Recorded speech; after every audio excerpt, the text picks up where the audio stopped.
Assalamualaikum warahmatullahi wabarakatuh. Balik lagi di channel YouTube Hadi Al Bulaki.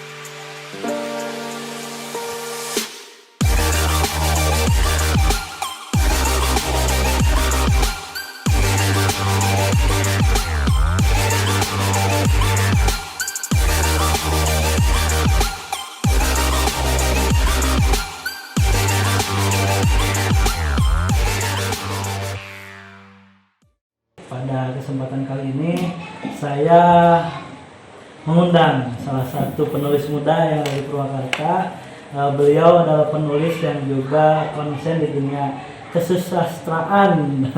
Ada Kang Rian. Siap. Assalamualaikum teman-teman.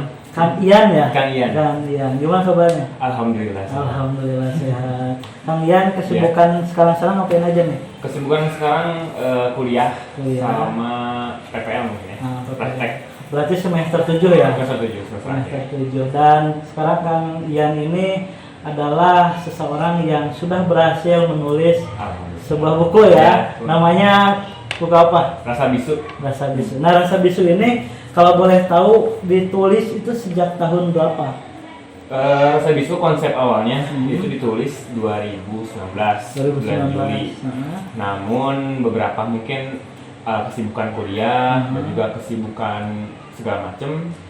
Awalnya tuh pengennya 2019 jadi nah, cuman vakum beberapa bulan jadi 2020 bulan kalau nggak salah tuh awal menerbitnya Mei. Jadi sekitar 11 bulan alhamdulillah diterbitkan dan cetak jadinya Desember 2020. Berarti di akhir 2020 ya? Iya. Di akhir 2020 udah pandemi gitu dong? Iya, udah pandemi. Pokoknya mah detik-detik terakhir 2020. Nah, ngomong-ngomong Rasa Bisu nih, saya ingin begitu mengenal dekat dengan isi dari ataupun proses kreatif menulisnya Kang Ian ini. Kenapa mengambil judul Rasa Bisu? Sebenarnya ini konsep awalnya itu puisi. Puisi. Judulnya Aksara Rasa Bisu. Karena ya sebuah lomba cerpen, saya buat Aksara Rasa Bisu dan alhamdulillah gagal. Alhamdulillah ya gagal.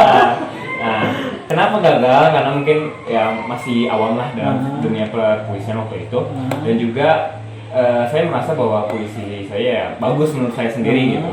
Dan juga sayang kalau misalnya Aksara Rasa Bisu itu hilang begitu aja, banget dipendam. Nah, jadilah pengen konsep sekayaknya Rasa Bisu cocok buat novel. Nah, jadi angkat dari tema itu Aksara Rasa Bisu, yang dimana perasaan ini atau enggak sebuah perasaan yang tidak bisa diungkapkan oleh kata-kata pasti. Ya, jadi perasaan aja. Perasaan aja. Jadi Rasa Bisu itu bukan berarti rasanya tidak bisa berbicara. Iya, betul. Justru ada sebuah rasa yang tidak bisa diungkapkan dengan kata-kata. Jadi Rasa Bisu. Nah, ngomong-ngomong kalau di Rasa Bisu ini Kang Ian ini menceritakan atau mengangkat sebuah pertokohan enggak? Pertokohan sahabat saya sendiri. Sahabat. Iya. Jadi bukan fiksi ya? Ya benar-benar apa? Kejadian atau enggak karakter nyata, cuma difiksikan. Oh gitu. Oke. Terus secara perjalanan ataupun secara cerita itu lebih ke emang karakter anak itu atau emang dibuat-buat? Emang karakter dari sahabat ini, cuman ya sedikit difiksikan, sedikit dibuat-buat agar lebih menarik. Lebih menarik. Ya. Okay. Ngomong-ngomong berapa halaman? Kurang lebih 180. 180. Ya. 180 halaman dan memang kalau katakanlah ada perbabnya ada ya? Perbabnya ada sekitar 30 bab. 30 bab. Ya. Dan itu menceritakan satu tokoh itu. Banyak berbeda-beda ya. Nah, maksudnya tokoh yang diangkat terus menjadi sumber cerita itu. Iya betul ya, satu orang itu. Luar biasa dan itu mungkin prosesnya agak begitu sulit karena kalau kita ngangkat satu tokoh misalnya satu dalam cerita itu ada dong proses di mana kita tidak mengetahui atau ceritanya butuh gitu. Pernah nggak? Pernah, banyak banget itu. Banyak banget. Dari awal sampai mungkin pernah 20 bab itu kayak stuck gitu, jadi ya dihapus langsung jadi dibagi diolah lagi gitu ya. Oh jadi si buku ini tidak begitu ditulis langsung jadi enggak ya. Jadi ada beberapa fase di mana memang Ian menemukan hal-hal yang kayaknya kurang cocok. Iya, betul. Nah, proses paling mungkin tidak bisa dilupakan oleh Ian dalam menulis. Saya menangis di bab terakhir. Kenapa tuh? Karena terlihat oleh sahabat saya mungkin. Ya mungkin ini sebagian perasaan saya juga sebagai peduli kepada sahabat saya dan juga merasa gagal sebagai seorang sahabat.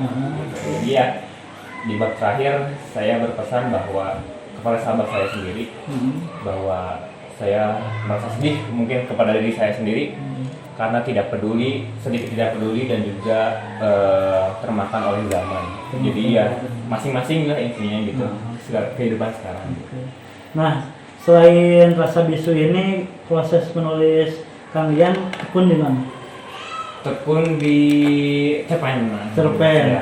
Cerpen gaya apa ya? Lebih ke galau kah atau ke kehidupan kah? Lebih ke misteri sih. Jadi seperti ngangkat sebuah teori, misalnya psikologi, skizofrenia misalnya, kepribadian ganda. Nah, saya bikin cerpen itu, saya bikin plot twistnya. Saya lebih suka plot twist dalam cerpen itu. Jadi seseorang menganggapnya awalnya mungkin seperti ini, tapi saya banting setirkan, kaget si pembacanya jadi gitu. Jadi suka cerpen kayak gitu. Dan katanya kemarin udah berhasil lagi juga ya bikin buku. Itu judulnya apa? Judulnya Return of Evil. Tulisan Ian sendiri atau emang kolaborasi? Sama teman diajak collab. Jadi mungkin temanya dari dia, Ian yang rangka kepenulisannya. Gitu. Jadi kalau di zaman sekarang itu berkarya itu tidak harus sendiri ya. Iya, betul. Kolaborasi bisa dan itu lebih mudah gitu. Maksudnya lebih ringan, terus betul. Kita bisa saling mengetahui sisi dari sudut pandang kita masing-masing. Nah, Ian dari mana sih Ian bisa katakanlah basic menulis ini dapat dari mana gitu? Awal-awalnya mungkin ya dari semester 1 kuliah 2018 saat itu punya waktu pengumuman nilai itu ada 2 nilai yang C atau mungkin kurang lah gitu. Nah, jadi Ian mungkin berpikir bahwa kalau misalnya saya mengandalkan kertas atau ke ijazah sarjana, sepertinya masa depan saya agak kurang gitu. Jadi 2018 kegalauan saya mungkin mencoba untuk mencari hobi baru. Yang dimana saya sebenarnya gak bakat dalam menulis gitu awal-awalnya, cuman saya mencari referensi, saya mencoba membuat puisi yang rasa bisu itu puisi pertama saya. Dan juga mengangkat cerpen sebagian. Nah, saya belajar dari penulis-penulis terkenal seperti Terelie, Ket Sansi, Rintik Seduh, dan masih banyak lagi. Alhamdulillah saya tekuni ke 2018 itu, dan saya berniat 2019 itu membuat novel. Dan alhamdulillah berjalan. Alhamdulillah. Dan sudah terwujud, mudah-mudahan proses kreatif menulisnya seperti Terelie dan berhenti menulis gitu. Selalu ada hal-hal yang baru dalam buku ini. Itu bisa jadi salah satu tokoh mungkin yang kalian favoritkan gitu. Panduan salah sih. Bantuan salah satunya gitu. Nah, kalau bisa ditanya nih mengenai kita bisa menulis itu karena membaca, sepakat nggak? Sepakat banget. Nah, kenapa tuh? Apakah punya perspektif nggak mengenai hal itu? Kalau mungkin saya mengambil perspektif J.S. Khairan, yaitu penulis juga.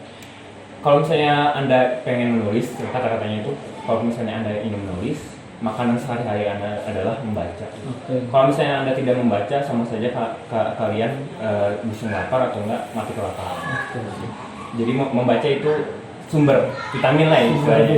Iya. Nah, bisa dikaitkan dengan isu-isu yang mungkin beredar hari ini mengenai tingkat literasi negara kita yang rendah. Sedangkan penulis-penulis muda, terus taman baca banyak gitu. Nah, mungkin kalian punya tips untuk gimana sih agar kita gemar membaca, terutama ya jauh dari menulis kan kita harus membaca Iya, dulu betul. istilahnya gitu. Gimana tuh? Kalau menurut saya pribadi sih mungkin membaca itu lebih ke kita mengenal zaman. Oke. Gitu. Kalau misalnya kita tidak mau membaca, bahkan mungkin nggak baca buku aja ya, gitu. Kita bakal ketinggalan info ataupun ketinggalan sebuah teori yang dimana mungkin masa depan bisa kita raih. Oke. Dan juga tips membaca dari saya adalah senangi dulu, maksudnya jangan menilai dari cover bukunya mungkin, atau enggak dari halaman pertamanya atau dari sinopsisnya, tapi baca dulu sampai akhir, tamatkan dulu, pasti Anda akan tahu betul apa isi dari buku ini gitu. Bahkan kan ada juga yang bercerita atau berstatement ketika kita membaca satu kali kita tidak akan nangkep langsung gitu. Ya betul. Itu Karena ada proses membaca ulang minimal 3 kali 2 kali gitu. betul, 3 kali 2 kali. Terpaling mungkin bukan berarti satu bukunya dibaca 3 kali, tapi apa yang Anda tertariki atau nggak Anda yang belum mengerti itu lebih baik diulang kembali. Betul. Nah, kembali lagi ke Rasa Bisu. Mengenai Rasa Bisu ini, Kang Ian ini nyetaknya di mana gitu? Di Alinea Publishing. Alinea Publishing. Kebetulan mungkin ada relasi ke situ ya. Ya, ada. Sehingga Kang Ian ini bisa menerbitkan di situ. Awal-awal buku udah rampung, ada hati bimbang nggak? Hati bimbangnya itu mungkin tuntutan untuk berkarya lagi. Oke. Karena diikuti juga dari penulis yang saya fanskan itu, karya yang terbaik adalah karya yang selanjutnya. Karya yang terbaik adalah karya yang selanjutnya. Karena ketika kita sudah membuat karya sekarang, Rasa Bisu, kita harus membuat karya yang lebih baik dari Rasa Bisu ini. Iya, biar kita nggak stuck dalam hidup gitu. Nah, sedikit mengenai isi dari Rasa Bisu, mungkin bisa diceritakan tentang apa? Mungkin dari isi Rasa Bisu ini banyak orang berpandangan bahwa ini buku romance. Cuman saya banting setirkan bahwa Rasa Bisu ini tentang persahabatan dan juga tentang solidaritas di persahabatan. Mengenai ketertarikan Kang Ian, ketertarikan menulis Kang Ian kan sekarang ke romance ya. Ada nggak mencoba ke hal yang lain kayak adrenalin perasaan lain lah gitu? Oh, mungkin penulisan lain gitu ya? Iya. Ada ketertarikan di bidang psikologi. Psikologi, Iya. oke. Karena kenapa psikologi? Karena ia menilai bahwa seseorang itu belum mempunyai banyak rasa empati. Masing-masing seseorang itu. Jadi ada yang mungkin seseorang itu pengen menang sendiri ataupun egois. Nah, Ian pengen mengangkat psikologi itu karena Ian pengen yang membaca buku saya atau buku karya saya itu untuk peduli terhadap orang lain. Oke. Jadi kita juga bisa mengajak ataupun kalau membawa jurusan kita PAI ya, berdakwah lewat tulisan gitu. Nah, kebetulan jurusannya PAI. Terus mengenai Rasa Bisu ini udah terjual berapa gitu? Alhamdulillah 6 yang stok. Luar biasa. Untuk karya lokal gitu ya. Awalan. Terus kalau teman-teman yang pengen nonton ini pengen beli gitu di mana? Di Alinea Publishing, tepatnya di platform Shopee atau media online. Ya tinggal cari Rasa Bisu. Jadi teman-teman yang pengen nonton, jadi pengen membaca dan membeli buku karya Kang Ian ini yang berjudul Rasa Bisu bisa di Shopee ya. Shopee. Tinggal klik aja Rasa Bisu, buku Rasa Bisu. Dan itu karya dari Kang Ian. Mungkin ada tips nggak buat teman-teman yang ingin mencoba nulis gitu? Tips dari saya sih mungkin tamatin dulu buku. Mungkin misalnya Anda tertarik novel ya. Iya. Baca dulu satu novel karya siapapun sampai akhir dan mungkin pelajari atau ringkas lagi. Dan tips menulis dari saya adalah sabar dan konsisten.